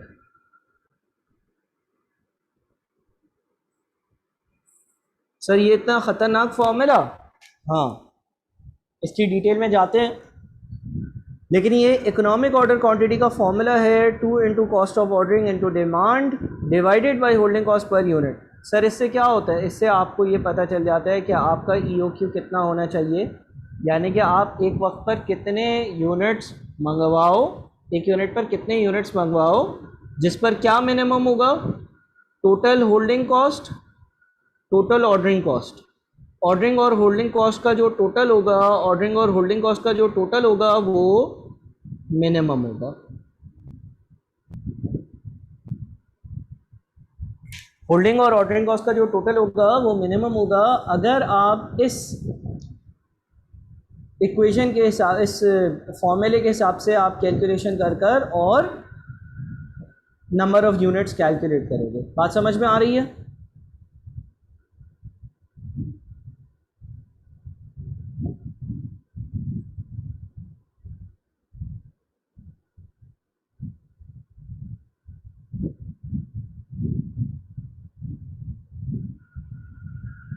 ठीक है जी। अच्छा जनाब, तो अब हम क्या करते हैं भाई? अब हम जो है यहाँ तक हमने बहुत पढ़ लिया आज। ठीक है, अब मुझे आप लोगों से थोड़ी सी डिस्कशन करनी है, थोड़ी सी वापस से चीज़ याद दिलानी है, क्योंकि देखें आप लोगों के IQ के पेपर में पास होने का फॉर्मूला ये है कि वक्त पर मेहनत कर लो। तो मैं कुछ चीज़ें वापस से बता देता हूँ। नंबर 1, कितने लोग आप में से ऐसे हो जो अभी तक व्हाट्सएप ग्रुप में एडेड नहीं हो? व्हाट्सएप ग्रुप में ऐड हो जाएं, बराए मेहरबानी व्हाट्सएप ग्रुप में ऐड हो जाएं। मैं वापस बोलता हूं, बराए मेहरबानी व्हाट्सएप ग्रुप में ऐड हो जाएं, फ़ौरन ऐड हो जाएं, फ़ौरन ऐड हो जाएं और फ़ौरन ऐड हो जाएं। अगर आप इन केस एडेड नहीं हैं, सैलानी के एडमिन से आपने एक छोटा सा ब्रीफ सा फॉर्म भरना है, और वो जैसे ही फॉर्म आप फिल कर देंगे तो आपको वो लोग व्हाट्सएप के ग्रुप में ऐड कर देंगे। जो एडमिन का नंबर है जो एडमिन नंबर है जो एडमिन का नंबर है जो एडमिन का नंबर है वो आपके पास है 0312242311 ठीक है जी। इनको मैसेज कर कर व्हाट्सएप में ज़रूर ऐड हो जाएं अभी व्हाट्सएप ग्रुप में। मैं ये जो अभी आप लोगों को पढ़ाया है इसकी पीडीएफ फाइल जो है वो ग्रुप में शेयर कर रहा हूँ, पहली चीज़। दूसरी चीज़, कुछ लोगों ने हमें लेट ज्वाइन किया है, मैंने बेसिक कॉस्टिंग के लेक्चर्स दिए थे वो मैं रीशेयर कर रहा हूँ ताकि आप लोग उसको देख लें और आप लोगों की बेसिक कॉस्टिंग बन जाए। सीवीपी के मैंने कितने पार्ट सेंड किए थे, कोई मुझे कंफर्म करेगा सीवीपी के कितने पार्ट सेंड किए थे? क्या मैंने 15-20 पार्ट सेंड किए थे या 10 पार्ट सेंड किए थे? कितने पार्ट सेंड किए थे?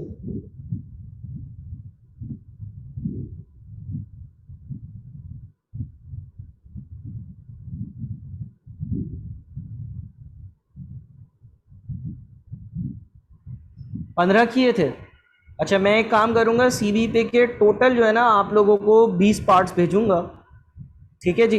देखें, पढ़ना तो पड़ेगा ना, अगर एक चीज़ की वैल्यू है, अगर एक चीज़ जो है वो वर्थ रखती है, वैल्यू है, तो उसके लिए पढ़ाई तो बनती है ना, या नहीं बनती? बिल्कुल बनती है, पढ़ाई तो बनती है। तो पढ़ना तो भाई आपको पड़ेगा। मैं आप लोगों को जो है वो ये लेक्चर्स दे रहा हूँ और आप लोगों ने अब दिन रात एक कर कर जो है वो पढ़ाई करनी है, ठीक है ना। और पढ़ाई कर कर जो है वो आप लोगों ने इन चीज़ों को कंप्लीट करना है। अगली लाइव क्लास कब रखें? कल रख लें भाई, कल रात तक कंप्लीशन हो जाएगी।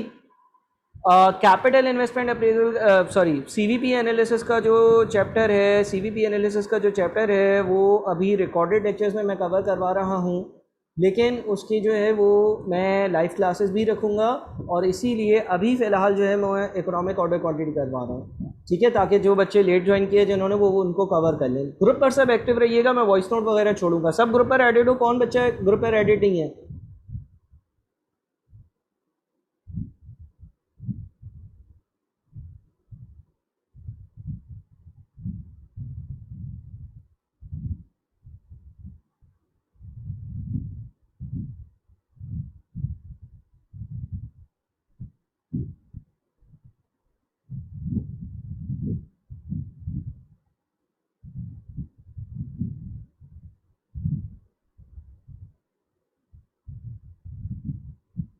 डन है। क्लास की टाइमिंग जो है वो हम इंशाल्लाह 1 से 2 हफ्ते में फ़िक्स कर लेंगे। जैसे ही बच्चे फ़िक्स हो जाते हैं ना, अभी तकरीबन 100 कुछ इनरोलमेंट्स हैं, 150 के आसपास इनरोलमेंट्स हैं सी ए कैफ 3 में। तो जब इनरोलमेंट्स कंफर्म हो जाती हैं और फिर उसके बाद इंशाल्लाह आप लोगों को टाइम टेबल मिलेगा, मंथली टाइम टेबल होगा। अभी मेरी एडमिन से बात हुई है, मंथली टाइम टेबल होगा, हर महीने रिवाइज होगा।